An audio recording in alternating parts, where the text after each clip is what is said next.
There is a conversation that Bostonians have frequently with visitors from other American cities, especially those from New York, that summarizes quite well the particular character of that city. The conversation starts when someone from outside mentions that New York is the best city in the United States. And the Bostonian, with that particular mixture of intellectual pride and sporting competitiveness that defines the city's character, responds calmly but firmly. Boston has more history, more universities, more championships, and better access to the sea. New York has more people and more noise. And that, in Boston, is not considered an advantage. Boston is the oldest city in the United States in terms of continuous historical relevance. Founded in 1630 by Puritan settlers who arrived from England seeking religious freedom, it was the stage for the most important moments in the birth of the American nation. The Boston Tea Party of 1773, the Battle of Bunker Hill, the March to Lexington and Concord that started the War of Independence. The streets of downtown Boston are not a recreation for tourists. They are the same streets where the founding fathers of the United States walked, with the same cobblestones and in some cases the same buildings. And in the summer of 2026, Boston is not only receiving the World Cup, it receives it while celebrating America 250, the 250th anniversary of the United States Declaration of Independence, and while Sail Boston, the largest maritime celebration ever to visit the United States, fills Boston Harbor with historic tall ships from around the world between July 11th and 16th. FIFA 3, simultaneous events of historic scale in the same city in the same summer. It is not an accident, it is Boston being Boston. The stadium where matches are played is Gillette Stadium in Foxborough, Massachusetts, about 45 kilometers south of Boston. For the World Cup, it becomes Boston Stadium and hosts 7 matches.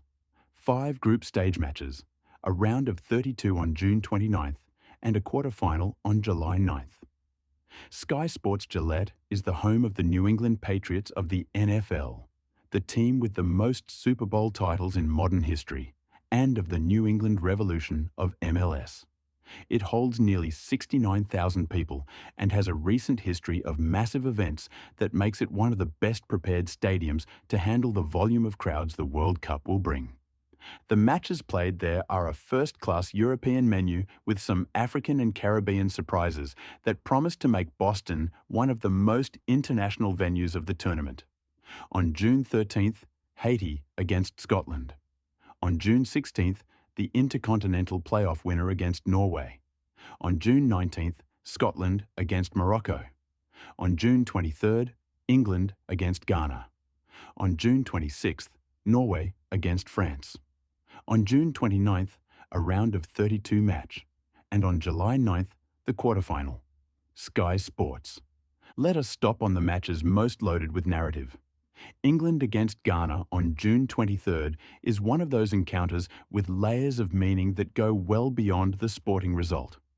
England, with its colonial history in West Africa, and with a national team that in recent years has incorporated numerous players of African origin who chose to represent the English colours, against Ghana, the country that in Qatar 2022 eliminated South Korea, and that has one of the loudest and most colourful supporter groups in Africa. The Ghanaian community in Boston, which is significant and active, is going to turn that match into something the city will not have seen before. Norway against France on June 26th is the most attractive match on paper of all the group stage ones. Sky Sports France, the team with the most star players of their generation.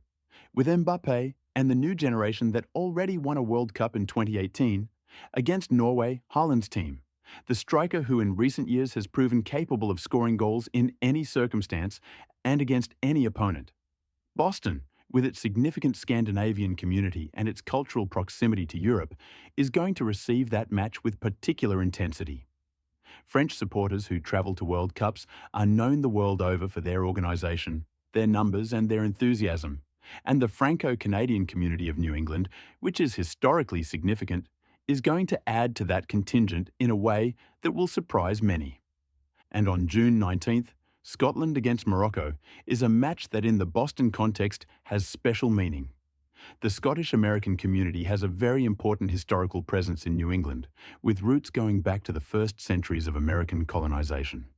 And Morocco, after its historic semi-final at Qatar 2022, arrives in Boston with the label of one of the most dangerous teams in the tournament. That match at Gillette Stadium, with Boston's Scottish supporters mixed with Moroccans arriving from all over, is going to be one of the most festive of the group stage on the entire East Coast. For getting to Gillette Stadium, the MBTA has announced 14 additional trains on match days with service every 15 minutes. Share America. The commuter rail line connecting South Station in downtown Boston with Foxborough Station, which is steps from the stadium, is the most comfortable and most recommended option.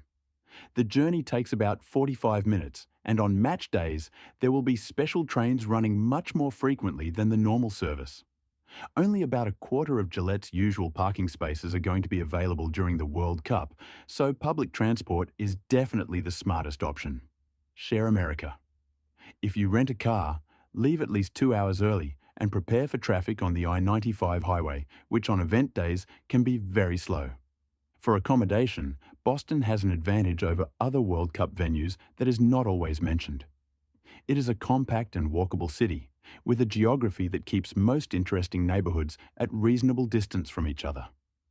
The most recommended neighbourhoods are Back Bay, the most elegant Victorian neighbourhood in the city, with its red brick brownstones and its Newbury Street full of boutiques and restaurants, which has direct metro connection to South Station.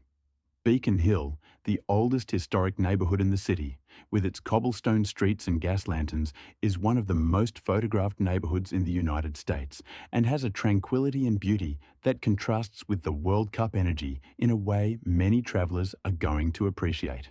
South End, the most gastronomic and most creative neighbourhood in Boston, with the highest concentration of top-quality restaurants per square metre of any city in New England. Cambridge, on the other side of the Charles River, is technically a separate city from Boston, but is so integrated into the metropolitan area that the distinction is almost academic, in the most literal sense. Cambridge is the home of Harvard and MIT, the two most famous universities in the world, and has an intellectual energy and neighbourhood life that perfectly complements the World Cup experience. The coffee shops around Harvard Square are among the best places in the world to read, think, and watch humanity pass by. And during the World Cup, they are going to be full of supporters from all over the planet who will turn that academic corner into something completely unexpected and wonderful. And now the part that makes Boston a completely unique experience among all the 2026 World Cup venues. The concentration of historical, cultural, and gastronomic richness that city offers in a geographical space that can be covered almost entirely on foot. The Freedom Trail is the most important route, a path marked by a red line on the ground that connects 16 historic sites in downtown Boston, from the Boston Common, the oldest public park in the United States, to the Bunker Hill Monument in Charlestown, passing by the Old North Church, the starting point of Paul Revere's ride that started the American Revolution, and by the place where the USS Constitution, the oldest warship in the world still afloat, is docked. The complete walk takes about 3 hours and is one of the best designed tourist experiences in the United States. Entertaining, instructive, and completely free.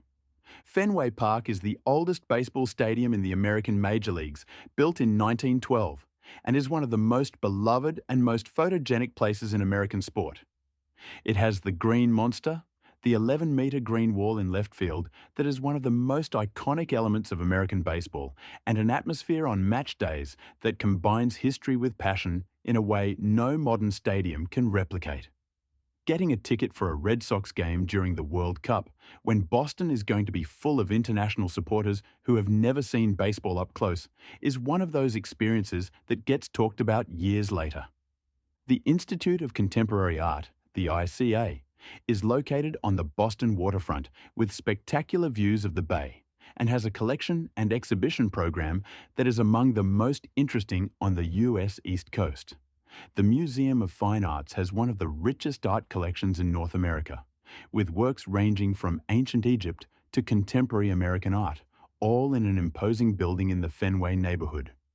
But if there is a gastronomic experience that defines Boston in a way no other place can replicate, it is the seafood of New England. Maine lobsters, steamed and served with clarified butter, are one of the great gastronomic pleasures of North America. The clam chowder, the thick, creamy soup of clams and potatoes that is the most emblematic dish of New England cooking, can be found in any restaurant in the city, but in the best waterfront establishments has a quality that justifies the trip on its own. Legal Seafoods, the most famous seafood chain in Boston that has spent decades being the reference standard for New England seafood, and Union Oyster House, the oldest restaurant in the United States in continuous operation since 1826, are mandatory stops for any World Cup visitor who wants to understand what eating well in Boston means. And then there is the detail that makes Boston in the summer of 2026 something completely unrepeatable. Sail Boston, the largest maritime celebration ever to visit the United States, is going to bring historic tall ships from around the world to Boston Harbor between July 11th and 16th FIFA, exactly when the World Cup is at its most intense phase, with the quarterfinal in Boston on July 9th and the semi-final in Dallas on July 14th.